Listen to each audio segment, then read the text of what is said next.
I've got my safari hat on, which means only one thing. We're doing a tier ranking.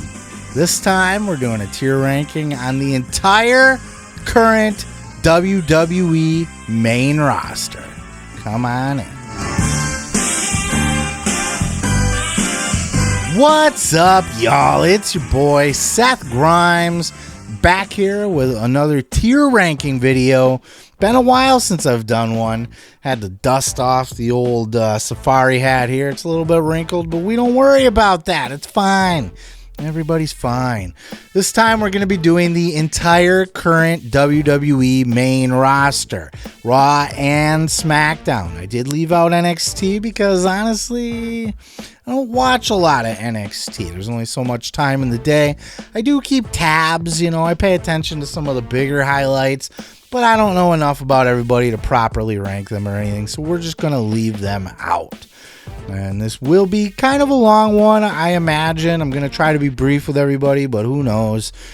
So let's just go ahead and dive on in and take a look at the tier maker ranking system.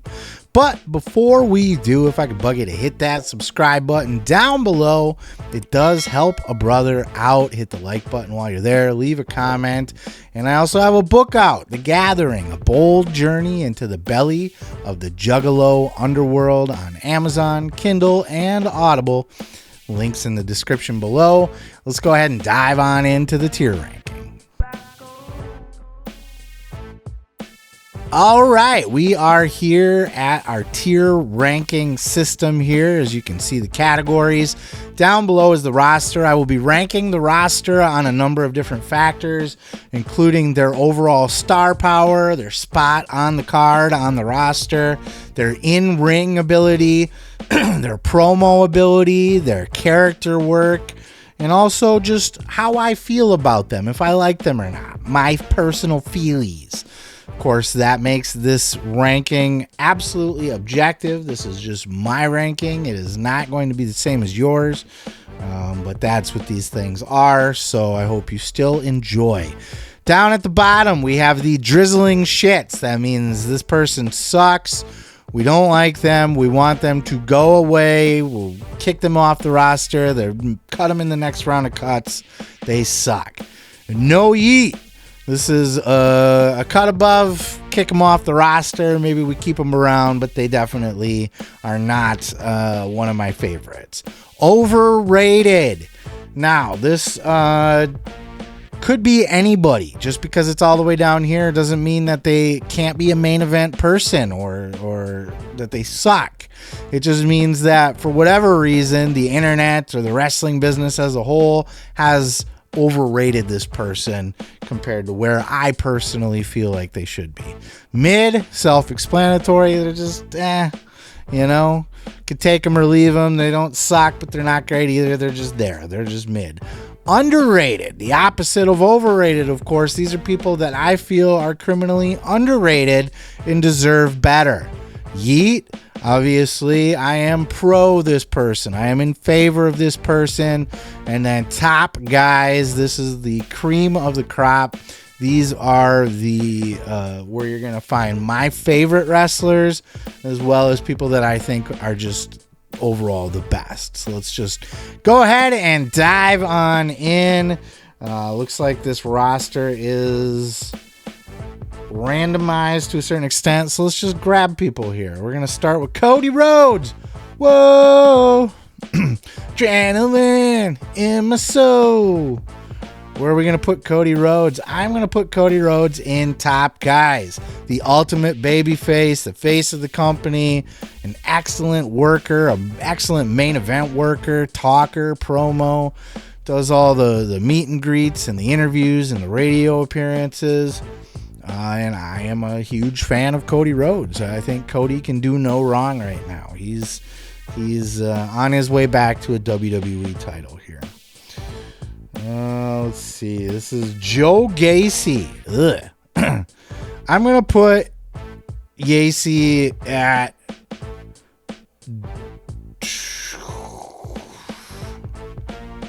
Let's go drizzling shits. I don't think he sucks. Actually, let's move it up to no yeet. I don't think because he doesn't suck. He's a serviceable worker, but the whole Wyatt Six thing to me is it's failing miserably. You know, they brought him on. They had this huge angle that they did where everybody got murdered backstage, and then they quickly just faltered from there to the point where they were taken off TV entirely. Now they're brought back on TV to do what? The same exact shit. Just come out as a group and attack people. And I don't care. Don't care. All right, next one here from the Motor City Machine Guns, Chris Sabin. And I got to tell you, man, the Motor City Machine Guns to me are the drizzling shits. Get them off of the TV. Send them back to the indies.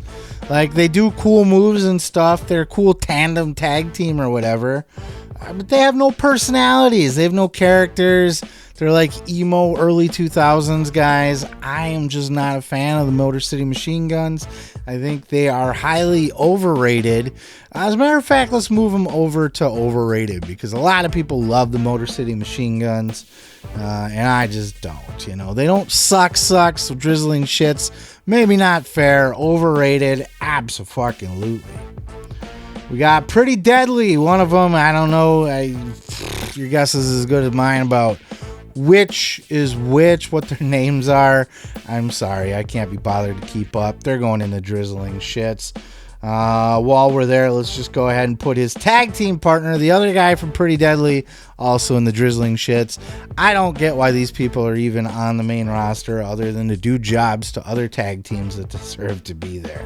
That's just my 2 cents. Karrion Kross. Highly underrated. I don't know what the WWE is doing with him. Apparently they're trying to do something with him now. He had a match with Sami Zayn, but his contract's coming up, and I'm not entirely sure that they're going to renew it. It is shit or get off the pot time for Karrion Kross. I think he's got all the tools. He's got the look. He's got the personality. He can work in the ring despite not taking bumps. Which to me, I mean, you know, you only got so many bumps on your bump card. Why do I got a bump? Just to impress some marks on the internet? Fuck you guys. Fuck you guys. But no, underrated. Absolutely underrated. Alba Fry from the Secret Hervis. Secret Hervis. We're gonna just put this down in... Oh, God. Because she doesn't suck. I mean, I like Chelsea Green and I like the Secret Hervis gimmick. But I'm not a fan of her in general. So let's throw her in mid. Right? I could care less about Alba Fry, but the Secret Hervis works for me here. Let's go Raquel Rodriguez.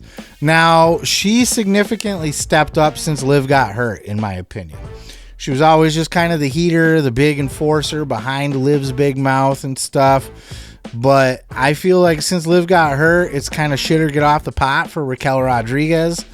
And I feel like, man, she held her own. That match with Rhea Ripley at Night of Champions was fucking incredible. It was very, very, very good. I feel like she's doing the best work of her career. I'm going to throw her in. Let's put her up in... I'll throw her in underrated because I think people are sleeping on Raquel a little bit. I think she had a breakout performance and I think she deserves better. Tamina. Why is Tamina even on the roster page? Because I have not seen her in a bajillion years. Let's drop her down into the drizzling shits and kick her to the curb. Let's cut her at the next roster cuts because we don't need all of the Samoans to be employed by WWE. Not all of them. Come on now. Bianca Belair. Bianca, if you're a Wade Barrett guy. Bianca, if you talk like a normal person. I'm going to put Bianca Belair in overrated. Yes, overrated. I think she's hella talented. She's probably the strongest girl on the women's roster, or certainly one of. I think she is. She can work. She has charisma and personality, and she can even talk pretty decent. My problem with her is they push her to the moon as like this main event star, and everybody just, you know, suddenly just thinks she's this giant, huge star. To me, she hasn't really done much. Like, she reached her peak where she main evented WrestleMania, and she's just kind of been doing the same exact shtick since she's been in NXT. She's been the EST with her hair twirling and stuff. It's just, I want to see something completely different. I want to see her reinvent herself at this point.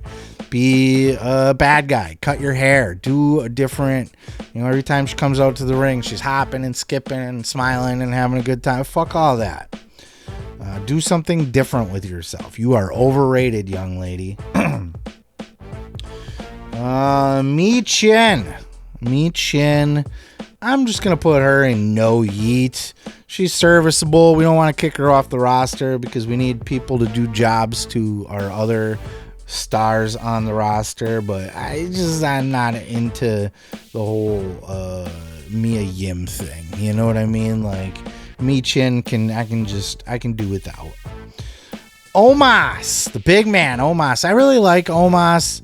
The few interviews I've listened to him, he seems like a very cool guy. He has charisma. He's likable. He has a look and a presence for sure. He has just not been able to put it together in the ring.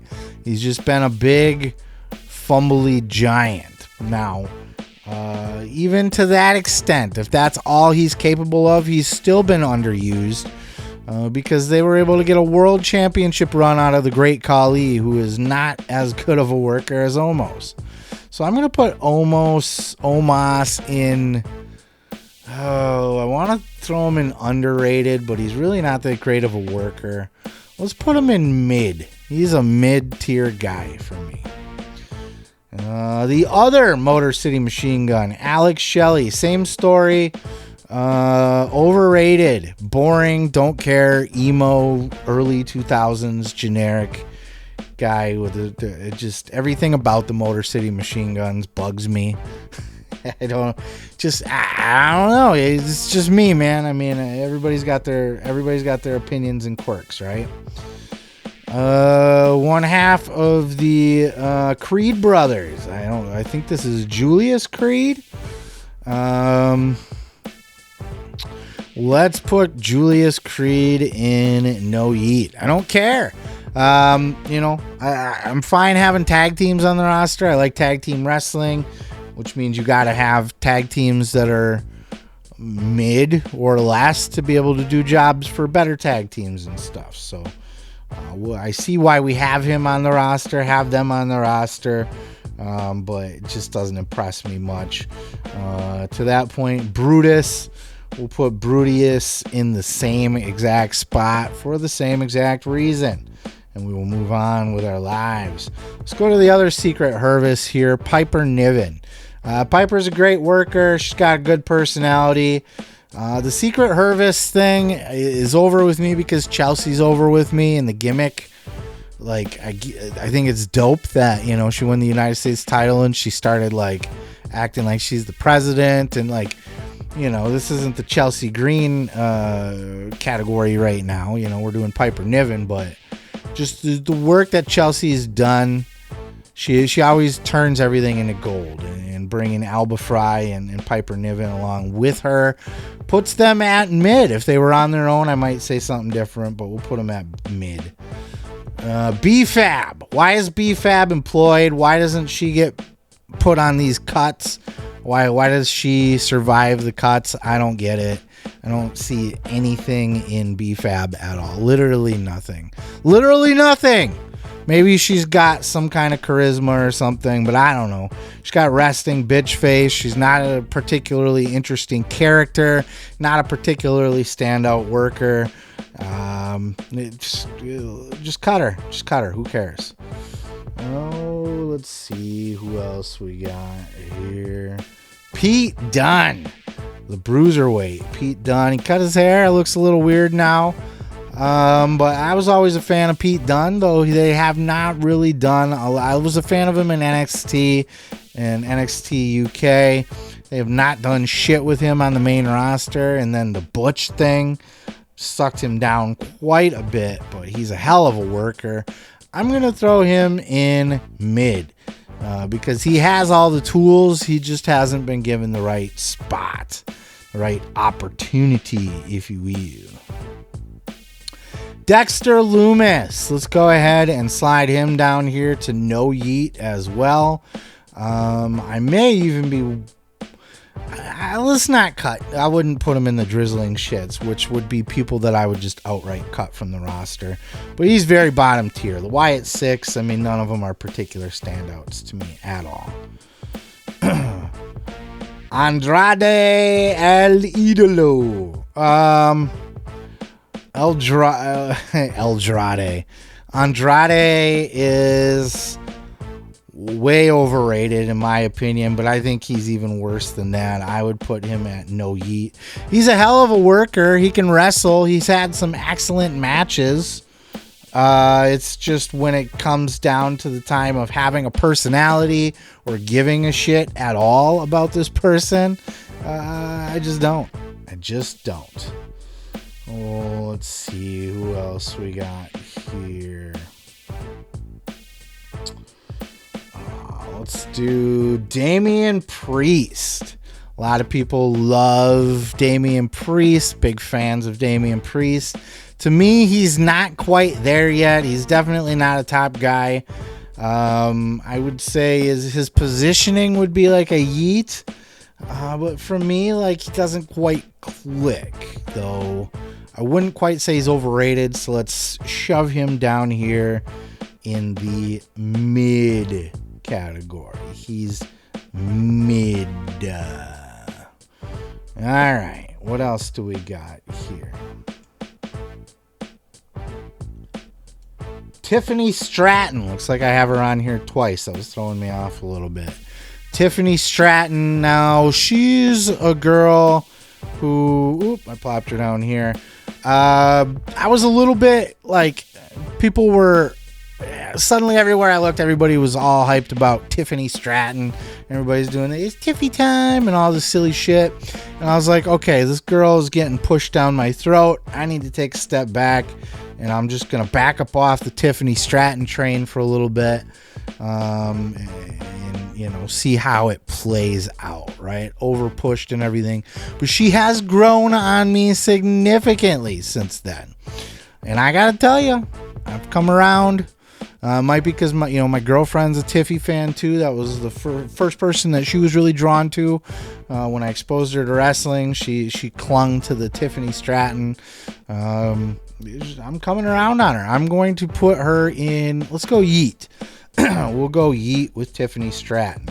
El Grande Americano. That's my guy right here. Love me some Americano. The speed champion. Some people think he's Chad Gable. Other people think he's Ludwig Kaiser. I think he is a Mexican luchador. You can go back and you can look at the historical matches in Mexican wrestling history. Dude's been there since the 80s. He's a legend. He's a complete OG and a legend. He's finally made it to America to conquer. It's the last territory in the world that he's yet to conquer. So he's here. And I got to tell you, man, for me personally, I'm going to throw El Grande as a top guy. That's right, top guy.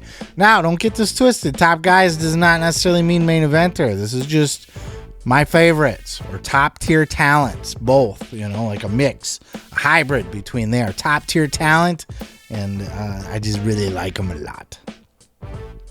Natalya. Speaking of a top tier talent, that she is why she trains everybody and works with everybody new. When they come in, she's like the first person that they stick people with to kind of learn things. But she's not, character-wise, personality-wise, she hasn't really done a lot to get over. So I'm going to put her in... I don't know that no yeet is fair. Let's put Natty in mid because she is such a great worker. And she does have the personality if she's given an angle to work with. Give her a story and she'll make the most of it, I think. Candice LeRae. Candice LeRae, in my opinion, super overrated, but I would even go more than that. I would just cut Candice LeRae. She is the drizzling shits in my opinion. Can she work? Yeah. Is she like an in-ring drizzling shits? No. But why is she there? What does she do besides manage DIY? You know, she's just overrated, highly overrated, and doesn't really have a purpose on the roster in my opinion. All right, here we go. Austin Theory. Everybody is the internet darling all of a sudden. Everywhere I look, I see who should be the next future champion. And Austin Theory's on this list like he's a fucking contender. Come on. Vince McMahon had a hard-on for Austin Theory because of the way he looked and tried to push him to the moon, and it didn't work. Dude had a WrestleMania match against John Cena and beat him. What did he do with it? Absolutely fucking nothing. Austin Theory is a guy that you can give him a push, but he couldn't handle the spotlight. He couldn't hang there on his own. Without Daddy Vince giving him the push, he wasn't going to be able to cut the mustard. And ever since then, like he hasn't done anything that impresses me. He's a serviceable in-ring worker. He's not that great of a talker or a personality. He's a douchebag, and then that's about the extent of him. I'm going to put him in overrated. I think there's a contingency of people out there who feel like Austin Theory is getting the bone right now because they saw him get a push under Vince. Now he's not getting a push. Why aren't we pushing Austin Theory? Because he never should have got the push to begin with, because he sucks. That's why. Aleister Black. Malachi Black, if you're all elite kind of guy. Aleister Black, man. I'm wondering what they're going to do with him on the main roster here, because since they've brought him back, they've done literal jack shit with him. They're sliding him into a program with R-Truth right now. R-Truth wasn't even going to be hired. Wasn't even going to be there, so you can't say this was a long-term plan. So what exactly was the plan for Aleister Black besides just getting him home from AEW over to WWE? He's a tremendous talent. He's got lots of skills, but they haven't done jack shit with him as of late, and he hasn't really like blown me away either. He hasn't cut that like star-making promo or had a star-making match. He's just kind of there. We're going to throw him in mid. Hey, we want some Bailey. Bailey. Just did a video not too long ago where the coach completely buried her and said, like, why is she getting a push? Who gives a shit about Bailey, basically? Look, Bailey's an OG. I got respect for her and what she's accomplished. And she's a hell of a talent. She can cut a promo. But it's just something that she's missing that keeps her from being top. You know, all of her counterparts, the Four Horsewomen and others that have come after, have all gone on to hold the women's world title and main event WrestleMania and all that shit. I think Bailey has been a women's world champion, but she does not get the same opportunities that other people do. She's held back. I think Damage Control held her back for a while. It was a group that was not doing her any service when they were brought back under Triple H. Bailey's great, but she hasn't been so great. I'm going to throw her in. Ooh, is she overrated? No. I'm just going to put her in. Let's throw her in mid. Because she doesn't. I don't want to be negative about Bailey. She deserves better than that. Ivy Nile. Ivy Nile of the Alpha. Was it? Alpha, I always want to call them the Alpha Academy, but that's what Otis is in and stuff. I forgot the name of what the Creed brothers and all of that shit is in with Chad Gable right now. Anyway, I feel like that works because Chad Gable works. Chad Gable is an excellent worker and an excellent character on TV, so he's bringing up the Creed brothers. He's bringing up Ivy Nile. Other than that, Ivy Nile, she's got a kind of a look to her, being a muscular. She looks like an MMA chick. You know, she looks like a lot of the MMA women. But personality-wise, even in ring, she doesn't blow me away. I'm going to throw her in no yeet. I don't know that we want to just outright get rid of her, but she's not really doing anything to impress me. That's for sure. Kairi Sane. This will be controversial here, but I don't know why we need so many Asian female wrestlers that all look the same. It's not against Asian wrestlers or female wrestlers, but they all look the same. They all wear like the crazy gear with all those strappies and the furs and stuff that hang from it, and just the colors and stuff, and the pirate princess. And I feel like we got Io Sky, and now we got Asuka back, and now we got Julia, and all of them kind of remind me of Kairi Sane just the same. So I don't know how Kairi stands out, especially throwing her on Raw with Asuka and with Io Sky. I think Kairi Sane would be cut from my roster if it was me. Not that she's not a talent, but because we have better talents that look just like her. And again, it's not just because the Asian, she doesn't look like Nakamura, but all the Asian women wear the strappy, they got the gear with the strappies and the colors and the furs hanging from it and stuff. And it's like, she's the third, fourth wrestler on the roster that dresses that way. Now, she's been around longer than like a Julia, for example, and even Io Sky, I believe, but they're better than her. So there's that.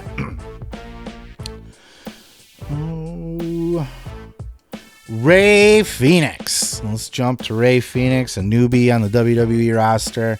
Look, man, Rey Fenix, I've always said there's luchadors and then there's Rey Fenix. You've seen all the flippy floppy wrestlers, and you can criticize, all they do is flippy flops and stuff. Then you see Rey Fenix, and you go, I didn't know humans could actually do things like that. He is next level flippy floppy. There are flippy floppy luchadors, and then above them, head and shoulders, is Rey Fenix. I am going to put Rey Fenix in yeet all the way. Angelo Dawkins of the Street Profits. I gotta tell you, man, I do not see what anybody else sees in the Street Profits. Neither one of them, but especially Angelo Dawkins. I mean, you can at least sell me on Montez Ford, right? He's got the look, the athleticism. Angelo Dawkins, he wears like basketball shorts, and he's chubby, and he's really just there because he's tag teaming with Bianca Belair's husband. I'm going to throw him in overrated. Far overrated. I would put him lower, but I mean, people love them, some Street Profits, and I don't see it. I don't see the hype in these guys. While we're on that subject, let's jump right into Montez Ford, I guess, too. Now, at least I see a reason for Montez Ford. He's married to Bianca Belair, so there's that. Plus, he's got a good look, and he's got great athleticism and all of that. But again, overrated. I think if he was not with Bianca Belair, he would be just another guy on the roster. I know that there was a time where people were saying, Montez Ford's going to be the next big star, breakout star. He's going to be a world champion. So, none of that's going to happen. Doesn't have the charisma, doesn't have the personality. It's just not there. Something's not quite clicking. That's for me personally. People get into some silly shit, They like the red solo cups. They're like, it's a fun entrance, the Street Profits and stuff. I confuse them with Private Party all the time. Not the people, but the name. Are they Private Party? No, they're the Street Profits. Same thing. Randy Orton, the Viper. God, what could I possibly say about Randy Orton that hasn't already been said? You almost got to put him in top guy, right? I mean, absolute legend, done all there is to do, amazing feuds, great in-ring worker. I'm going to actually put him in yeet, though. Just a step below top guy. For me, just because like he is a top guy, but he's not necessarily one of my favorites. I don't get hyped about a Randy Orton match, or ooh, I get to see Randy Orton at this show. I mean, I was just at SmackDown where Cena did the pipe bomb promo on Punk, and Orton came out, and I just like, it's cool to see Randy Orton and stuff, but he doesn't like light my world on fire, but he's certainly, you couldn't put him anywhere lower than that with any sort of credibility at all. Rhea Bloody Ripley. Rhea Ripley. God, man, Rhea Ripley, a huge star, bona fide star, the top star in the women's division. She's got a unique look, style, presentation, all of that. But you know something, brother? This is my tier ranking, and I'm going to slide her in overrated. Yep, controversial choice. Controversy. I get it. I understand all that, but Rhea Ripley feels manufactured to me in a lot of ways. Her entrance is very like choreographed and designed, and she seems, she comes off like she's playing a character a lot of ways, and just, even for all the great that she brings to the table, she's not like, something about that character doesn't like scream like I need to see her, or a person, you know what I mean? Like, she's not, I don't know how to put this into words. I recognize everything that everybody else sees about her, and on almost anybody else's ranking she would be higher, and I would understand that. But for me, Rhea Ripley is just not that girl. She's a great star. She's a top star. She would be my top star in a women's division. But I'm not running out to buy a ticket to see Rhea Ripley. I'm just not. Carmelo Hayes. Carmelo Hayes, to me, we're just going to throw him in overrated. I don't get what all the hype was about him. I think, he was pretty talented on the NXT. Oh boy, I'm fighting off a sneeze. I'm going to end up sneezing all over you guys. He was a bigger star in a smaller pond in NXT, but since he's come up to SmackDown, he's just kind of there. Just kind of meh. I don't know. Doesn't really do it for me. Dragon Lee. I'm going to be dragging him all the way down here to drizzling shits. Does he suck? Is he the drizzling shits in the ring? No. But he's just another luchador on the roster. We got a bajillion luchadors at this point. We don't need them. Basically, everybody in the LWO is a charisma vacuum. None of them, they're all just the Rey Mysterio's crew. You know what I mean? None of them really stand out on their own, command any kind of attention, or going to sell any tickets, or any, pop a buy rate like they used to do back in the day. I just don't see it for Dragon Lee. We could cut him and nobody's going to miss him. Johnny Gargano. Johnny Same Face. A lot of people love DIY. A lot of people love Johnny Gargano. We already threw away his wife. I'm not going to do that with Johnny, but I am going to throw him in overrated. He's an incredible worker. A hell of an in-ring wrestler. Personality-wise, character-wise, he has a lot to be desired still. He had a fun little angle in NXT with Tommaso, but he just doesn't do anything for me. He's there. I like having him on for the fact that I love having tag teams, and I think that we should have a thriving tag team division, but him in it, not really. Not working for me, brother. Santos Escobar. We're going to go ahead and throw him right down here in the drizzling shits as well. Again, probably a perfectly fine wrestler in ring, but I just don't give a shit about any of the LWO. Literally none of them. Fuck them all. They could all be taken off TV tomorrow, and it would not miss a beat. Not at all. Tonga Loa. Let's get into the Tongans here a little bit. He's got a T on his chest for Tongan. Tonga Loa, the more chill, cool one of the Tongas. I'm a fan of the Tongas, honestly. I was a fan of them in Japan as part of the Bullet Club and everything. In WWE, I think they're perfectly serviceable henchmen. Tonga Loa maybe a step below the other Tonga here. But let's put Tonga Loa in mid. He's a mid guy. He's serviceable, good fit for the group. But when it comes to his partner here, Tama Tonga, now this guy just leaks charisma all over the place with the yeah. Like, he got himself over. Dude got himself over as more than just a henchman. He works the camera. He's always got the weird things to say. Like, he stands out. At first it was weird. Why is he just yeah? But then it got over. People just started feeling it. Every time he'd look into the camera, like, people can feel him oozing his charisma through the camera.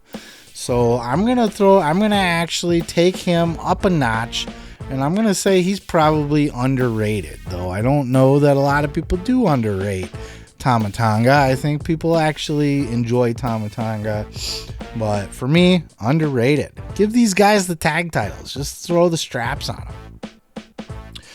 The roster page did not have Tala Tonga on it. As I record this, he is a member of the roster, though. I would slide him probably down here in no yeet. Just because he hasn't really done much to show what he can do in WWE quite yet. Shinsuke Nakamura. I used to love me some Shinsuke Nakamura. When I first discovered New Japan was when he was in like the main event. I think it was him in the main event as the Intercontinental Champion. I think versus AJ Styles, perhaps. I don't remember. One of my first Wrestle Kingdom was the first one that Jim Ross, like, when I really started to, like, I was aware of New Japan. When I really started trying to watch regularly and stuff was the Wrestle Kingdom event where Jim Ross went over there for the first time, which I think was Wrestle Kingdom 9. I don't know. What the hell are they on anymore at this point? So I'm going to take, but Shinsuke, since he did great work as the Intercontinental Champion over there. Great entrances, very, theatrical and everything. When he came to NXT, amazing. Had a phenomenal match against Sami Zayn. And he's had some fun and good moments on the main roster, but he's significantly stepped down since he went up to the main roster. He's kind of been like on a paid vacation. He is half the Nakamura that he was. He's on his retirement tour. He's doing the same thing that Okada is doing in AEW right now, having just barely passable matches just to get by and not doing any of the work that made them huge stars in Japan. So for this, I'm going to throw Nakamura. I would probably cut Nakamura, honestly, if I'm looking to make roster cuts. He's great, don't get me wrong, but what has he done lately? And really, has he put the effort forth that we would have wanted him? When WWE signed him from New Japan, did he bring over that New Japan energy? No, he did not. Maybe that was partly because of Vince, but now that Vince is gone, we're still not seeing anything really special out of Nakamura. I hesitate to put him in drizzling shits because these would be people that I would just outright cut. I'd like to maybe throw him in no yeet, but yeah, let's do no yeet for now. Charlotte Flair. My God. Easily one of the most hated women's wrestlers of all time. Also one of the greatest women's wrestlers of all time. Excuse me. I would argue the greatest women's wrestler of all time. She's got the promo. She's got the in-ring ability. She's got the star power, the presentation. She has the big matches. She can carry the big matches. She brings lesser talents up to her level.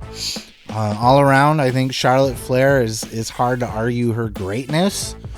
Though, I don't really personally, like, she's not Oh my God, I get to see Charlotte again. She was on that SmackDown show I was just at. I was more impressed to see Chelsea Green, to be honest with you. But I think it's hard to deny Charlotte's greatness. So we got to put her in Yeet, though I would not put her as a top guy. Bronson Reed, big Bronson Reed. This guy is far overrated for me. Way overrated. I don't know why people like this guy. I don't know where all the hype comes in from him. I know people like the big monster wrestlers. We grew up watching, at least my generation, I grew up watching like Earthquake and Typhoon and stuff. And then into Yokozuna. Like, people love a big monster wrestler. But that's it. That's all he is a big monster. He's a henchman. He's a big tough guy that does like splashes and stuff, but he's not, his personality really hasn't done anything. He hasn't been involved in any great stories. He's been downgraded since he was brought into Seth's group. So, yeah, way overrated. Along those lines, Braun Breaker, the other Braun, right? Braun is not overrated. However, I do think he has been tainted by working with Seth Rollins. I'm sure he's learning a lot. That was probably the idea behind pairing him with Seth and Paul Heyman, was to get him the rub of like the genius level minds in the business. But I think Braun has been lowered a notch by kind of being relegated to a henchman instead of the next up-and-coming star, right? Here he was tearing up the mid-card on the Intercontinental level, and then just goes straight to doing Seth Rollins' dirty work as a henchman. So I'm going to throw Braun Breaker. I still think he's the future of the business, but it's not like he cuts a great promo or anything either. He's just another big, strong guy with explosive moves and stuff. Let's throw him in mid. That's where he is. Julia. I think Julia is gorgeous. I think she's a very attractive woman, and she's a hell of a talent. Very good in ring, though I don't think that she has fully shown that on the main roster. I think she's having a little bit of trouble finding her footing on the main roster as of right now. But even though she's the United States champion, they're giving her the push ski. But I'm not seeing that level that I see with some of the other talents. Though she's got all the tools to get there. So I'm going to go ahead and slide her into... Let's put her in underrated. I think people are sleeping on Julia. Why is her picture different than all the others? That's a little weird too. She's got the transparent background. Oh well.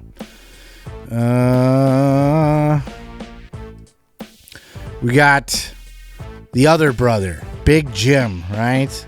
The one who is, in every tag team, there's a Marty and there's a Sean. Big Jim just happened to end up being the Marty of the group. Poor Big Jim. I'm not a huge fan of his brother, Yeet Boy, either. But Big Jim, God, will probably... Overrated. Yeah, let's throw him in overrated. I don't want to quite say no Yeet for the no Yeet man himself, Jimmy Uso, because he's got the talent, he's got the tools, he can cut a decent promo, he can do decent character work. He's just not quite solidly there for me. LA Knight, yeah. I'm going to throw this guy in overrated. He's overrated. People love them some LA Knight. I don't get it.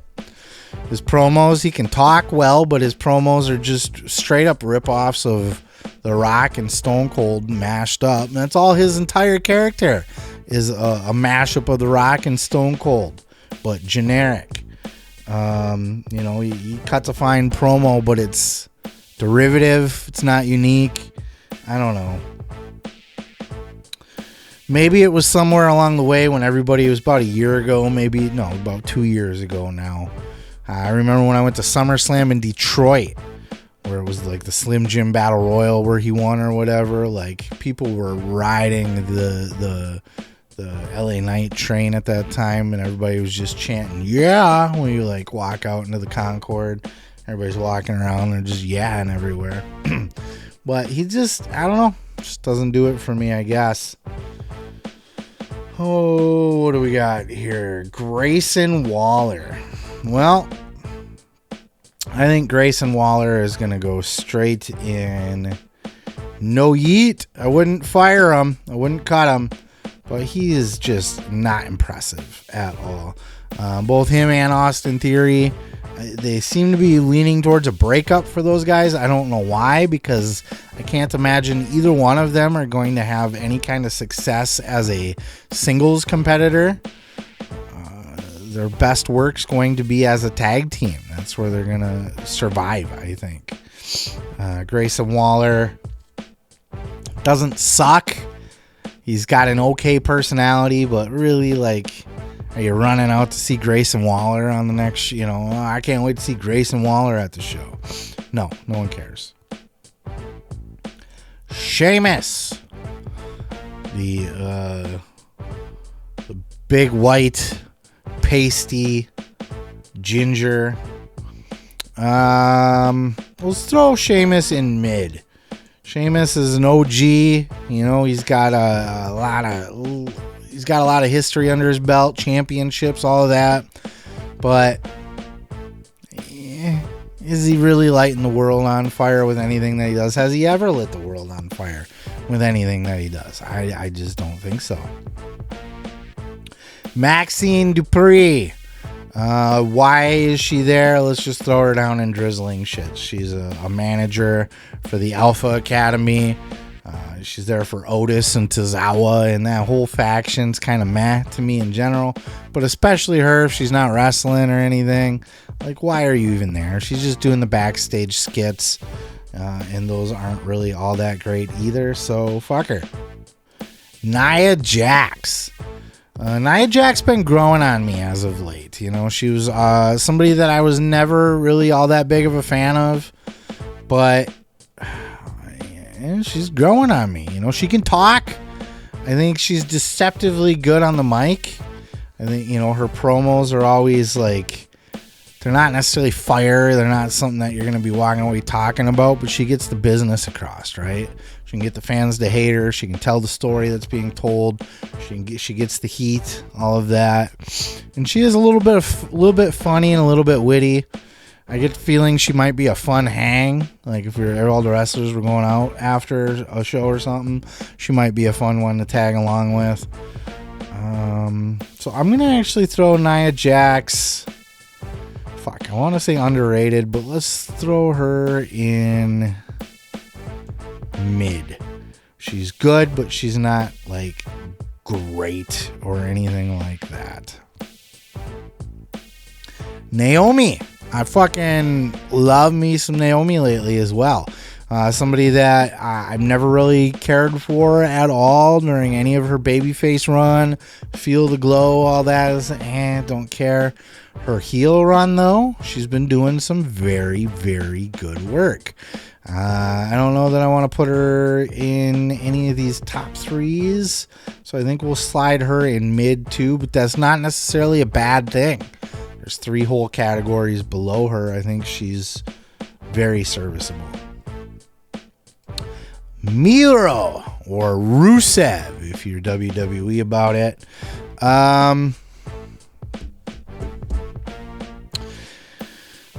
This is a guy that I liked in WWE before he left and went to AEW. And I liked him for like a minute in AEW and then not at all, ever after that. His whole time spent in AEW basically killed anything I thought of Miro or Rusev or any kind of momentum that he had at all. And now since he's been back to WWE, I haven't seen anything good from him that's impressed me much either. Just the tough guy backstage. He's fighting with Sheamus, beating up Otis. Like, I don't know that they necessarily had a plan for him either. Let's just get him on the roster, bring him back home, get him in the mix. But I think Miro was a guy that they probably could have sat home and he would have been just fine. Rusev, I'm going to go ahead and throw Rusev on no yeet. Actually, let's just go ahead and throw him down in drizzling shits. Let's get rid of, I would cut Rusev. I don't see, he's not doing anything where I feel like he needs to be on the roster right now. I just don't see it. Lyra Valkyria. She's been growing on me a little bit. When she came up from NXT, she was one of those, well, I don't know a lot about her. They're really pushing her really hard. So I'm going to take a step back and not get on the hype train right away and just let it play out. Just see where things go. And I got to tell you, she's growing on me. I can't say she's like a favorite or I look forward to seeing her or anything like that. She hasn't done anything that blows me away. But all of her matches and everything, the whole angle she's been doing with Becky and stuff, I feel like she's carried her end of it very well.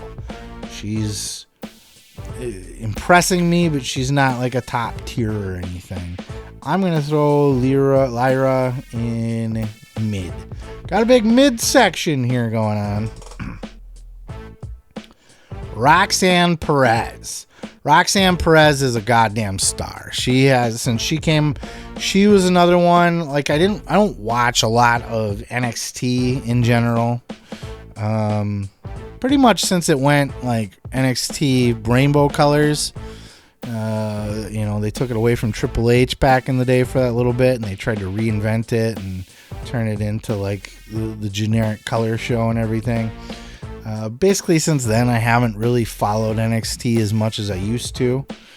But Roxanne Perez was one of those names I kept hearing about, and she was always in the top mix in NXT.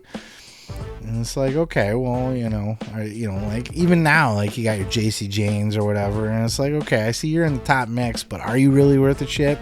Roxanne, since coming to the main roster, has shown me she's very much worth a shit. She is actually incredible. She's very, very good wrestler. She's got a great character, personality. I like what they're doing with her on TV right now. She gets the little things already I'm seeing. I just think Roxanne Perez, the sky is the limit for this girl. I'm going to go ahead and throw her. I will actually put her in... do I want to... Just shy of top guys. We'll keep her in yeet, but man, she could be top guys at any point, in my opinion. That's just, again, my personal tastes. Tozawa. Let's go ahead and cut Tozawa. I'm not entirely sure why Tozawa's on the roster at this point. Why are him and Otis and Maxine even a thing? They just do backstage segments and stuff. Just not necessary. He's a fine talent, a good hand, I'm sure. But we got tons of those on the roster at this point. We just don't need it. Don't need it. Becky Lynch, the man. A lot of people love them some Becky Lynch. I gotta tell you, she's not as high up on the list for me as she might be for other people. Becky Lynch is just okay for me. I think she's a bit overrated. I think I'm going to throw her in overrated, as a matter of fact. She's talented. She's good. But I don't get super hyped for Becky Lynch. I don't think her promos are hitting the way that they used to back in the day. In ring, she's entertaining. She's fine. There's nothing that sucks about her. Just for my personal liking, I don't tend to like her the way everybody else seems to like her. So for that, she's overrated to me. J.D. McDonough. I like the Judgment Day. I like the gimmick of the Judgment Day. I like everybody in the Judgment Day for the most part. And I recognize JD is a hell of a talented guy. He's a good little worker. He's got a big-ass head. He looks weird out there, but he's a good worker. And, I feel like he's definitely earned his place there. But I just, for me, he doesn't really do it. So I'm going to throw him in no yeet. Eric Rowan. Now, he's an OG. He's been around since the original Wyatt family. Other than that, though, like, in this mask is pretty dope that he's got going on here. But I'm not feeling Eric Rowan at all. He's just a big lumbering giant. He's a monster. He's a giant. He can't cut a promo. He can't really wrestle in the ring. He's not really involved in any entertaining storylines or anything. I would go ahead and cut Eric Rowan. Solo Sikoa. Man. Boy, Solo this year has stood out. You know, there was a point in time where I was a little worried about Solo Sikoa because I felt like the role that he was brought in to do and that he was doing was kind of being usurped. It's a good word, right? Usurped by Jacob Fatu. It's like, oh, Jacob is out soloing Solo. Solo's kind of losing his spot to Jacob here. But then Solo did something different. Instead of just being the enforcer for like Roman and being the tough guy with the spike and all that, he became a bit of a clown, a bit of a goof a little bit. And not like a Seth Rollins or anything, but he's joking around. You know, he's got the thing at Money in the Bank where he threw the guy out of the ring and he's just mocking him and stuff, and he turns around and everybody else is there looking at him, and he's trying to make friends, you know, doing the zero miedo, trying to make friends with Penta and stuff like it's just great. He's doing the best work of his entire career right now. I think Solo, I'm going to put Solo up in top guy for me. He's one of the top guys, on one of my favorites on the entire roster right now. He is fun to watch, very entertaining. Finn Balor, I'm going to plop him in at overrated. People love Finn Balor, like a lot. Like people really, like, he's another one I always see where, you know, I talked about Austin Theory earlier and people are like, who should be a future world champion? Finn Balor's on those lists a lot too. And it's like, what are you doing, man? Like, he can work. He's fine as a performer.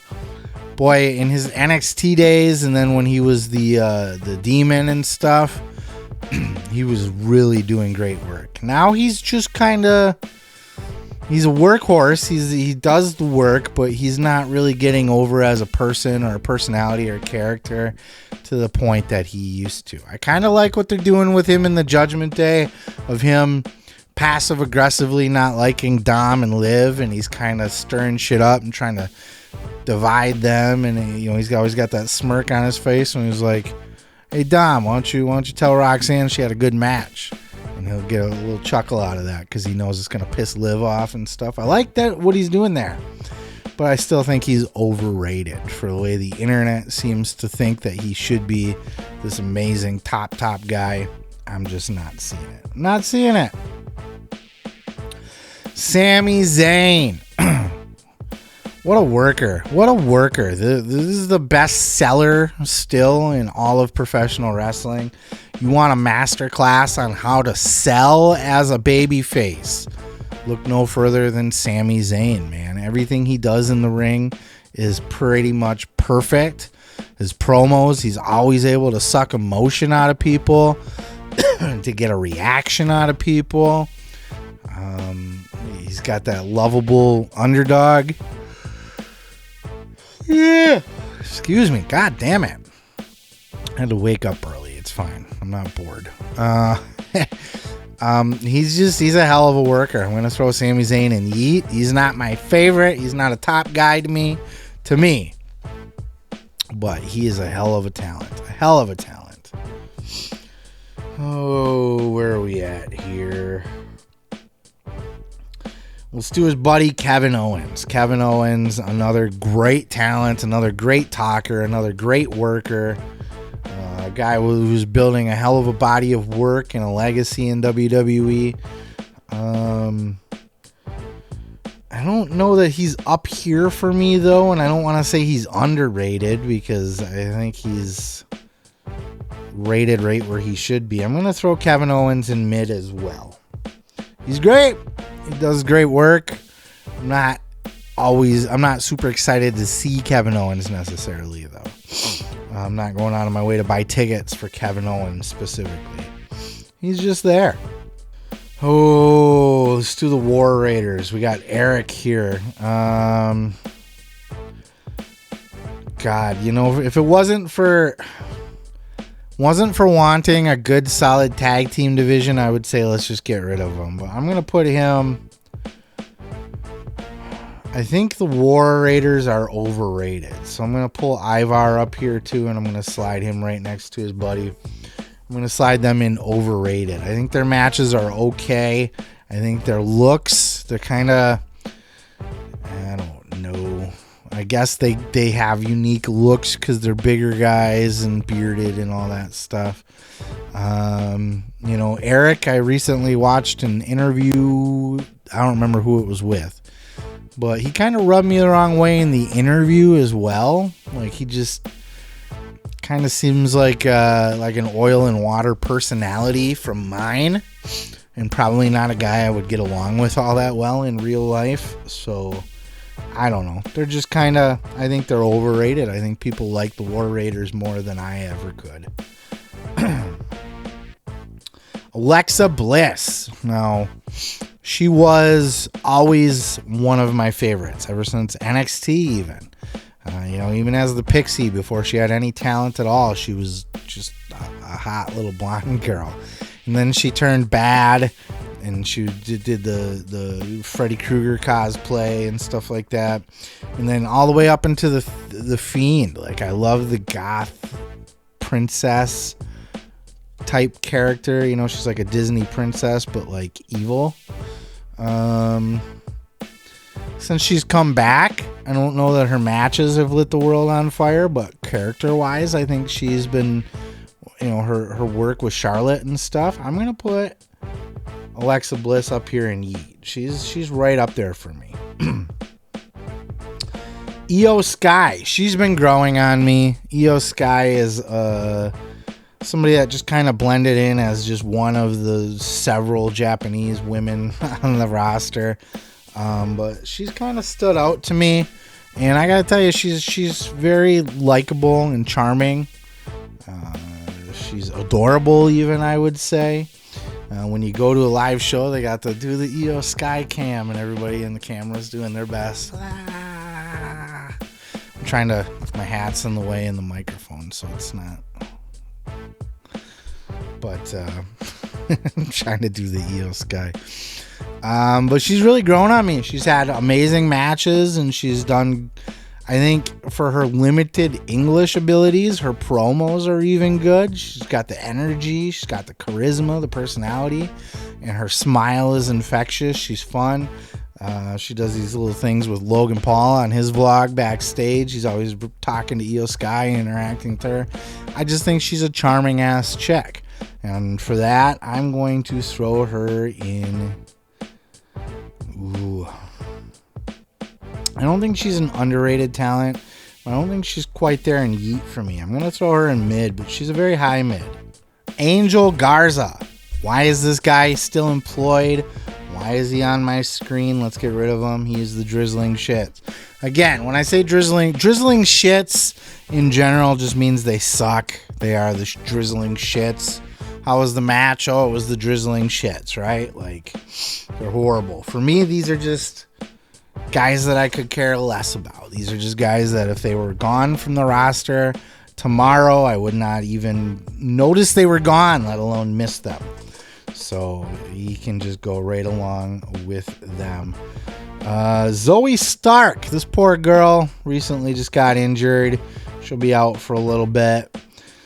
I don't know that she's really stepped out and done anything super impressive quite yet for me. I think she's just kind of there. I'm going to slide her into no yeet.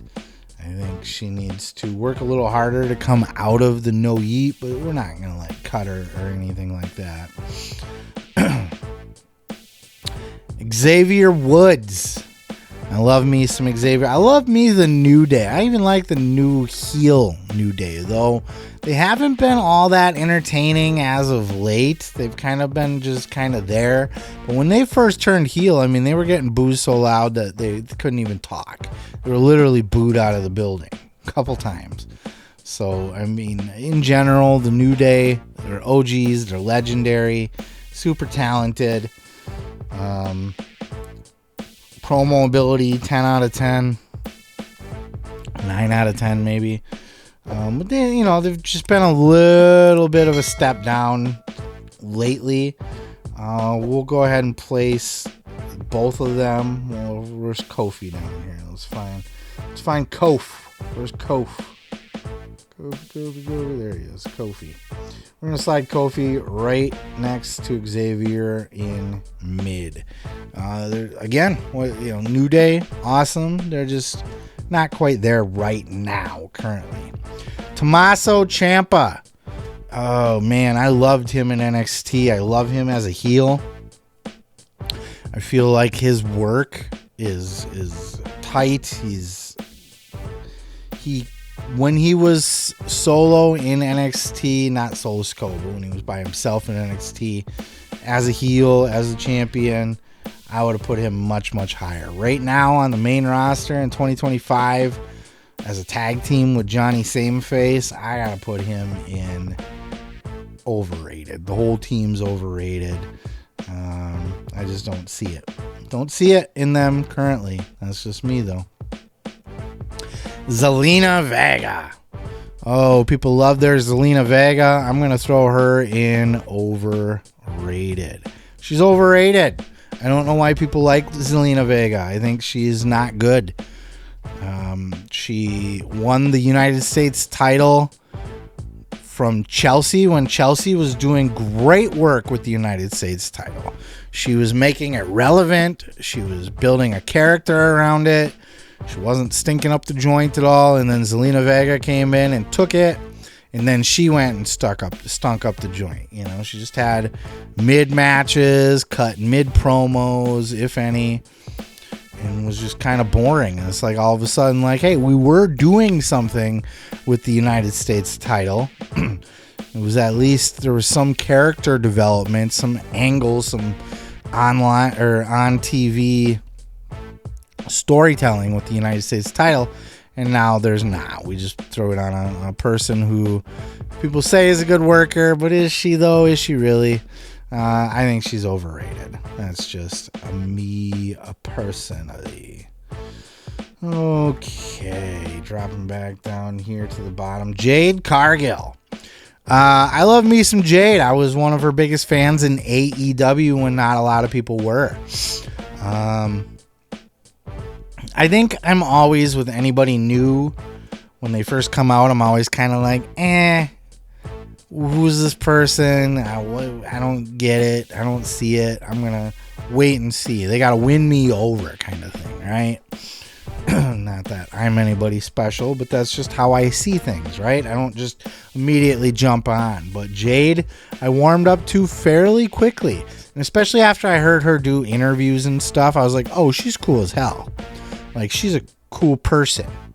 Another chick I'd probably like to hang out with, you know, I think would be a fun hang. Jade Cargill, cool people, great look, great style, great presentation, personality. In ring, I feel like she should be getting it better than she is right now. I don't feel like she's coming along as well as she should be. But I am a big fan of her nonetheless.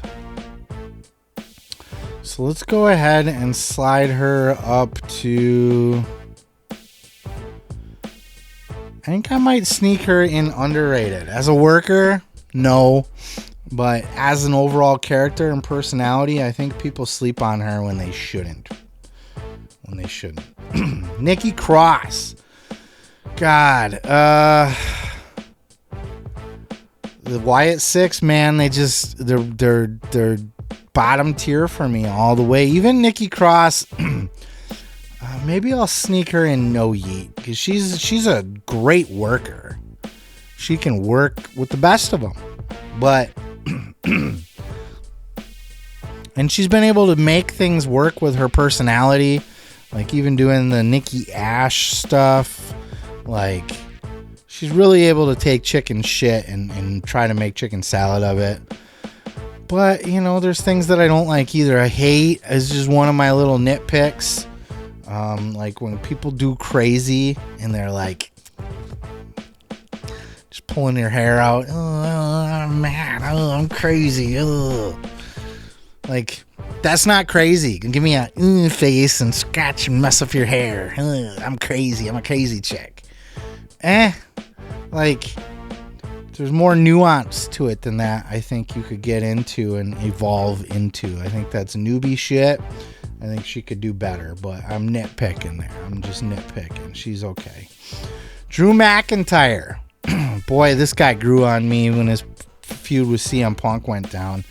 He was a guy that when he was a babyface cutting the ring ropes with the sword and stuff, I could have cared less. He would have been bottom tier for me. But since he turned heel and he started talking that shit, cutting those promos, being the most epic troll in wrestling, I think he's significantly stepped up. I'm going to throw Drew McIntyre in the yeet. A hell of a talent, hell of a star. Uncle Howdy. Oh boy, Uncle Howdy. We got to throw him down here in drizzling shits. It hasn't worked. The whole character, the Wyatt Six thing, ever since, I mean, Bray was a star and he was unique and he had a good character going and he had a good, that whole Fiend world that he was doing with the Funhouse and Alexa Bliss, and even Uncle Howdy coming into that, I thought was fine storytelling.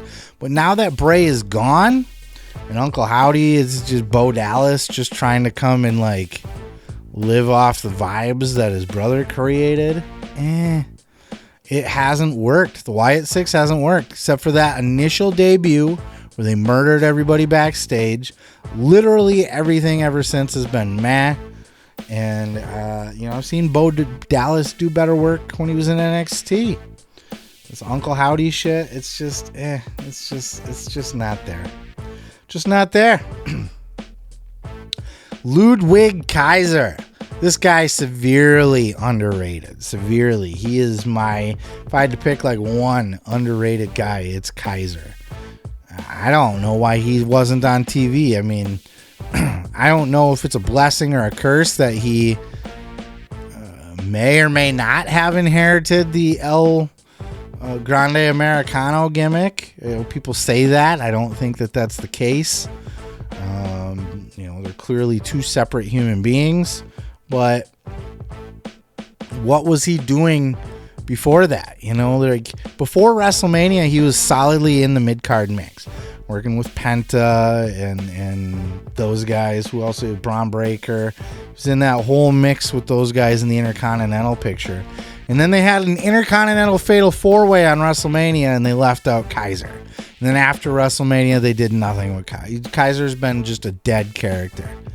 And I don't get it, because he can talk, he can work, he's got a great smarmy, smug heel personality. He's not missing anything at all. He just needs a good story, a good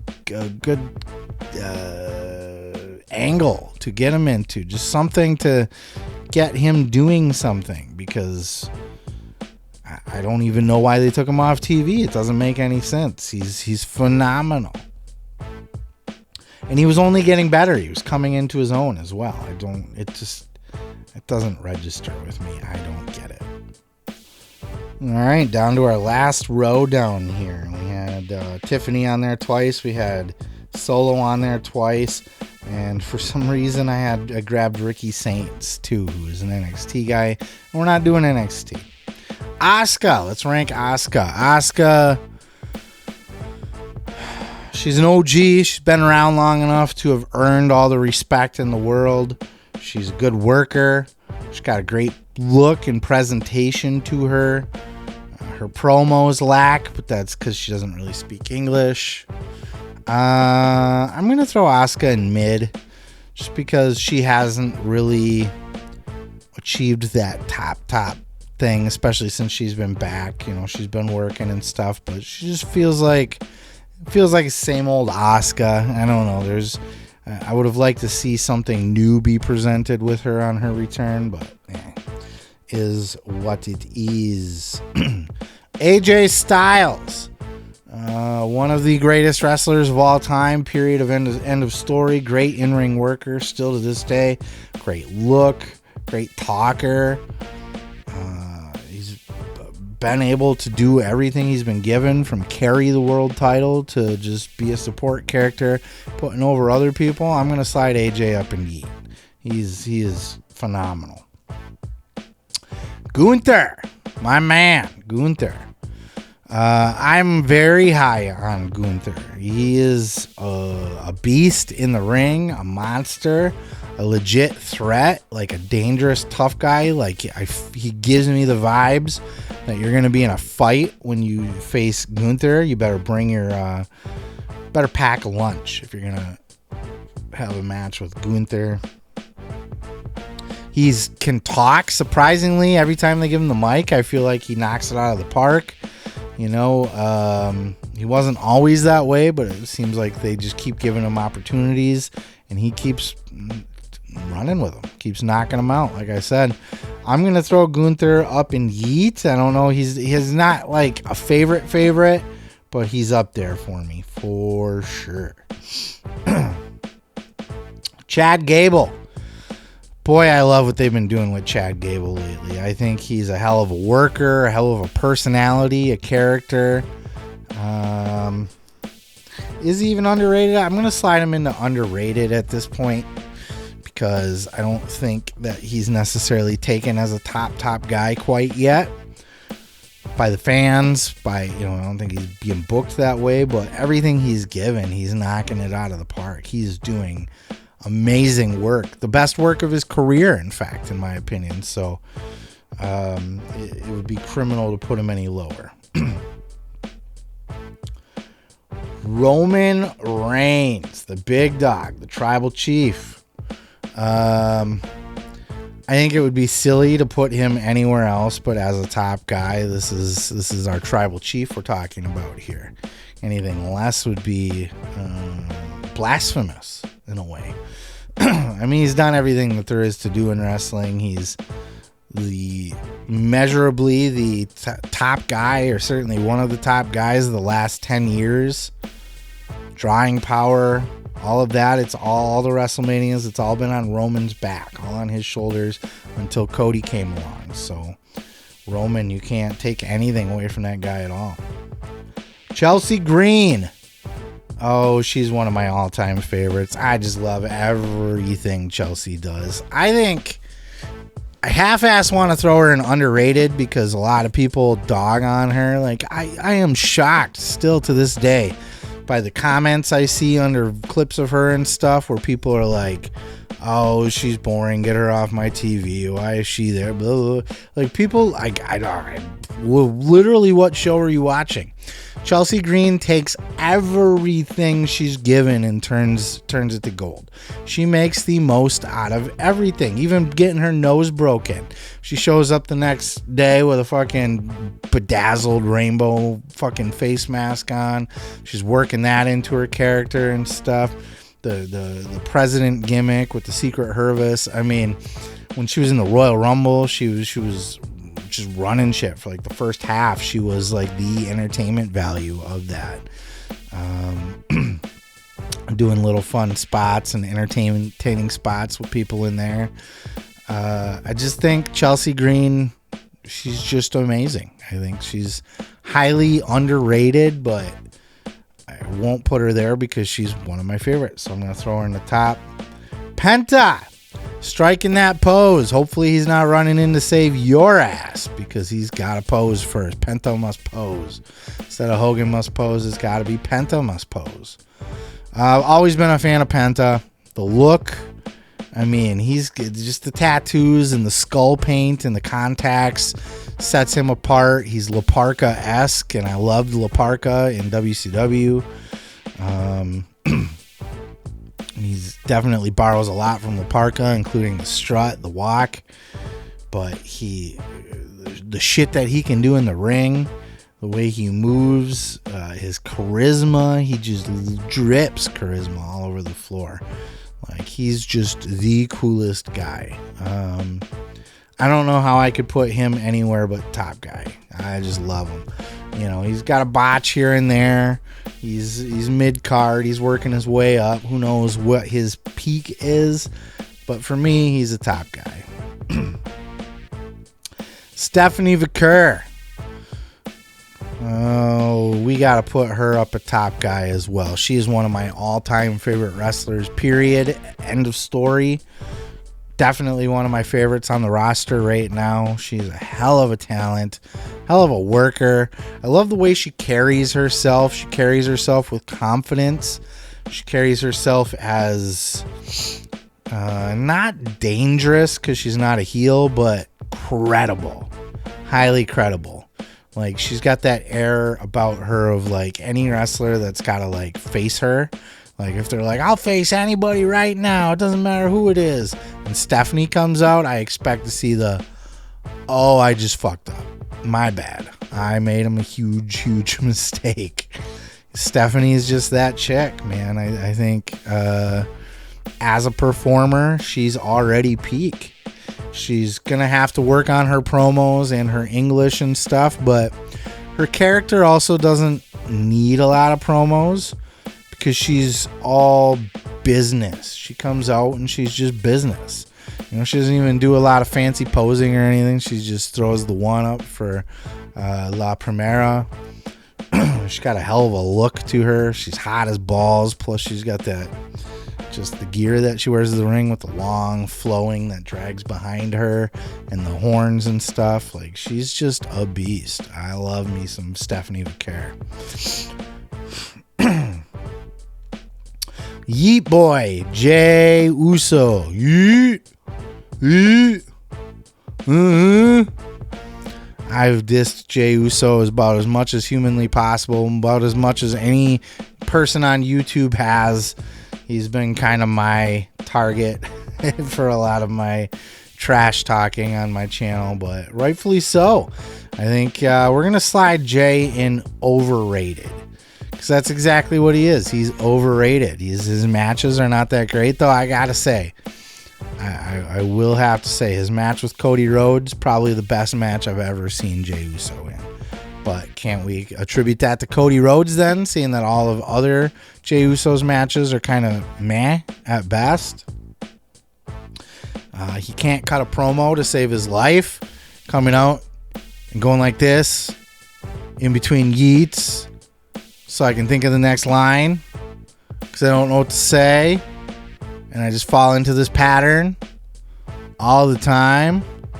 And then I fall back on my catchphrase. Like, it's just, He connects with the fans. He's got tons of charisma.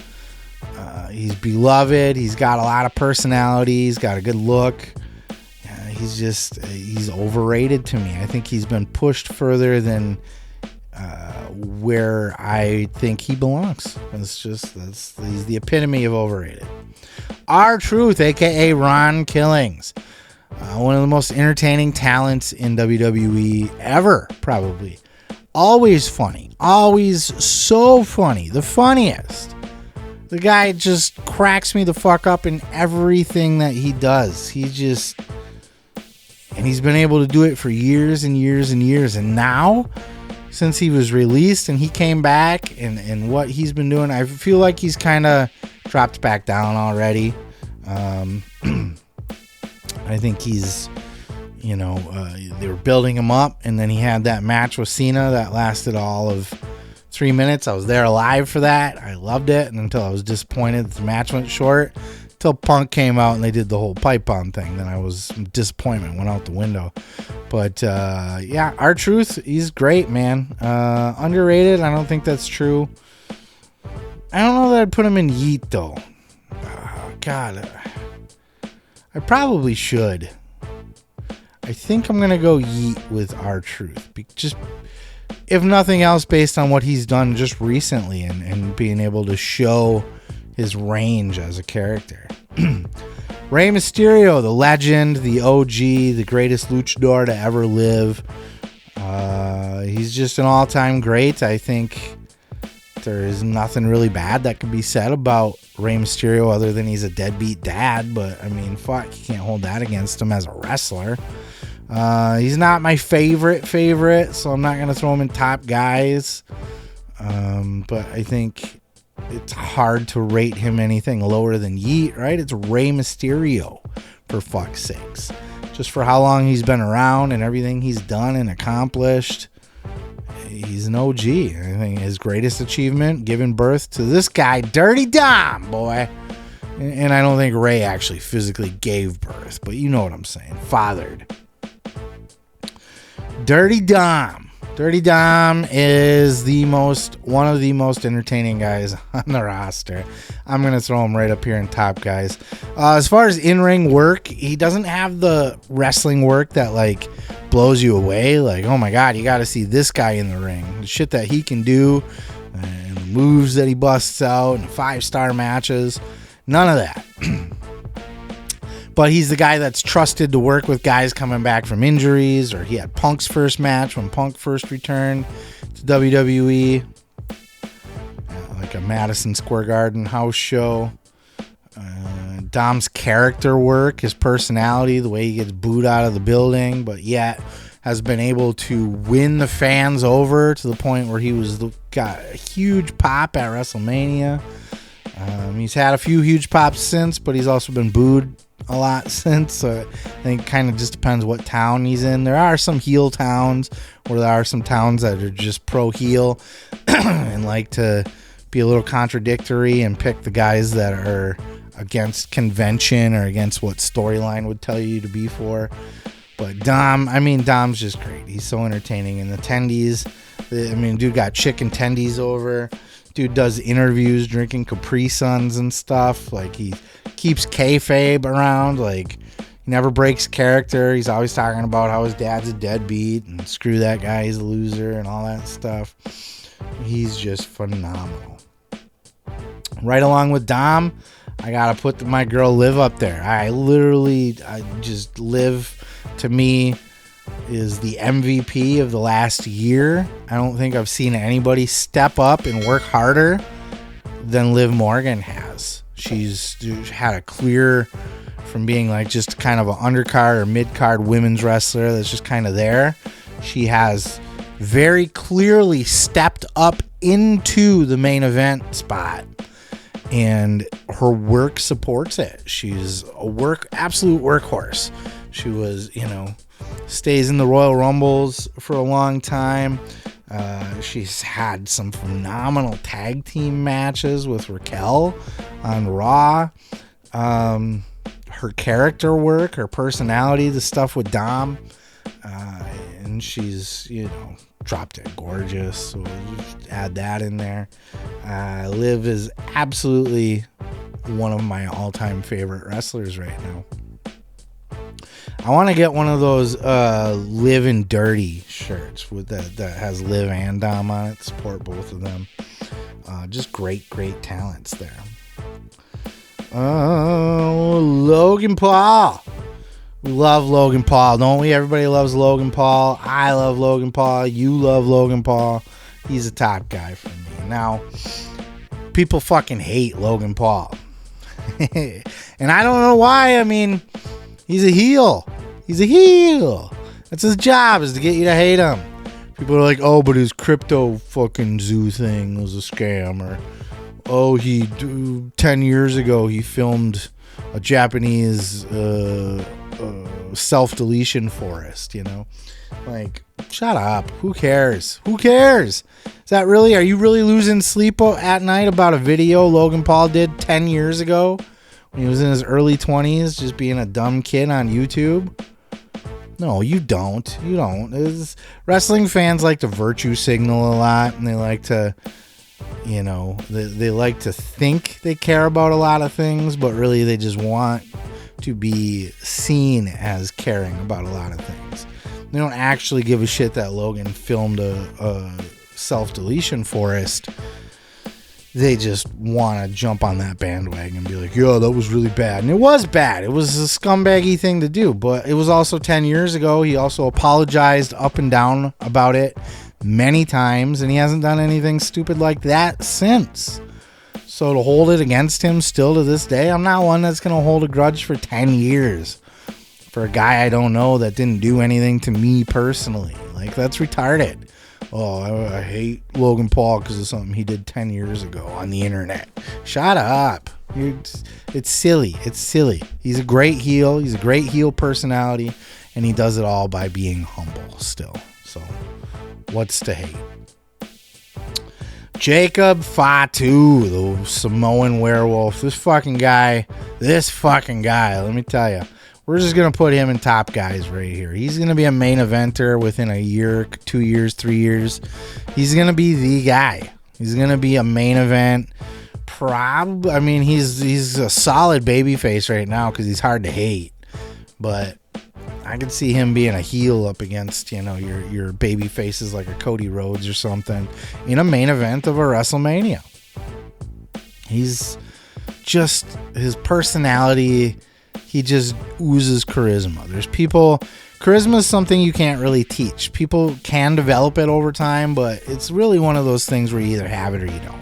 There can be latent charisma, but for the most part, it's just there or it's not there. Jacob Fatu, he's just the look, the way he talks, the way he walks, the way he carries himself. He looks and feels dangerous. Like, he's got that I've been to prison vibe, and it radiates through the screen, or you can actually feel like, oh, this guy is dangerous. Like, this is not, like, if you looking at this entire roster, who do I not want to meet in a dark alley at night? I guarantee Jacob Fatu's on your top 3. Guarantees on your top 3. And there's some big, tough monsters in here. But Jacob Fatu he's a dangerous beast of a guy. And the shit that he can do in the ring, the triple jump fucking moonsault off the top rope, and just the little quirks and stuff, his facials, he's got a little bit of that Junkyard Dog in him a little bit. I haven't really heard anybody compare him to Junkyard Dog, but he's got a lot of Junkyard Dog in him. He's just great. He's just great. He just put out a rap song too, by the way, with Rikishi. I don't know if you guys heard that. I'll probably do a video on that, I think, if I get the chance to. But he's a rapper too, and he doesn't suck. Imagine. What a guy. Last two here. We're going to go with my guy, CM Punk. He's going straight to the top. CM Punk has always been my guy, even before the pipe bomb promo, but certainly solidified with the pipe bomb. He was like a guy on the roster that I liked before the pipe bomb. Once he was working with John, and it wasn't even necessarily the pipe bomb. I think it was that whole angle with John Cena where Punk was legitimately, his contract was coming up and he wasn't sure if he was going to re-sign or not.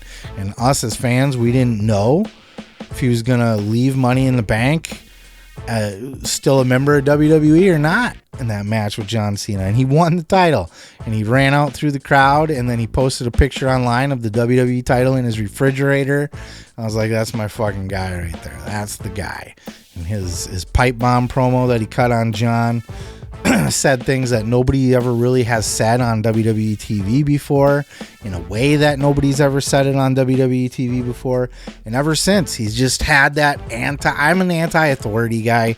I always have been. I was the guy that would like get kicked out of class and stuff for arguing with the teachers or flipping a teacher off or telling them off, or I used to tell my parents, cops. I used to get pulled over. I'd get mouthy with cops and have to, get harassed by them. I've never liked authority figures ever. Don't fucking tell me what to do, bitch.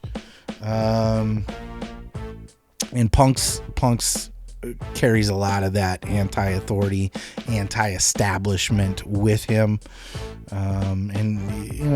He's been a great worker. He's one of the best talkers, if not the best talker in WWE of all time, perhaps. He's certainly up there.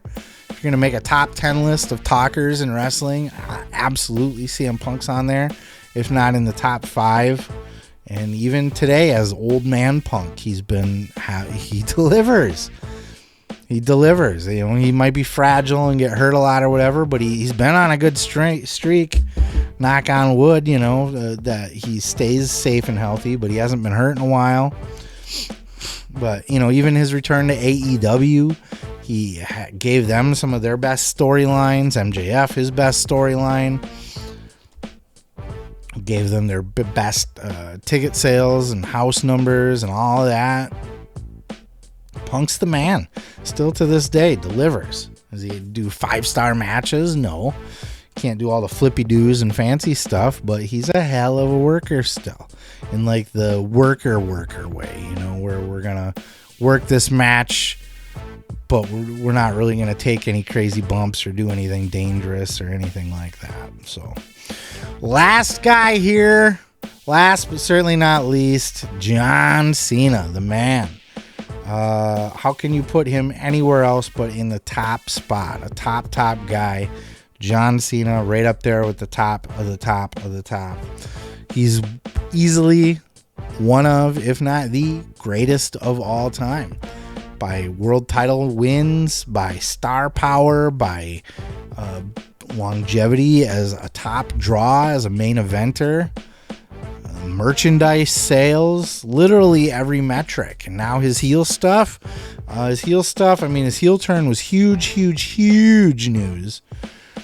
And then it's kind of been weak sauce for a while, but now it's kind of picking up steam again because he was doing this thing where he wanted to take all the fun out of wrestling. So you want Cena, you want the trash talking, cool, funny Cena. Well, you're not getting that guy. You're getting plain, boring, generic milquetoast. But, you know, because he wants to take the fun out of it. No redeeming qualities. I get that as a heel. But in your last year, you want to just every town you're in is the last time you're going to be in that town. Leave those motherfuckers happy, right? Maybe he should have never turned heel, but I'm fine with the heel turn, but let's get the trash talking up and running. Cena's one of the best trash talkers in the history of the business. Let's get some of that. As we've seen with that pipe bomb. That's why it was so great. And I was there for it, and I knew I was witnessing something epic when I saw it.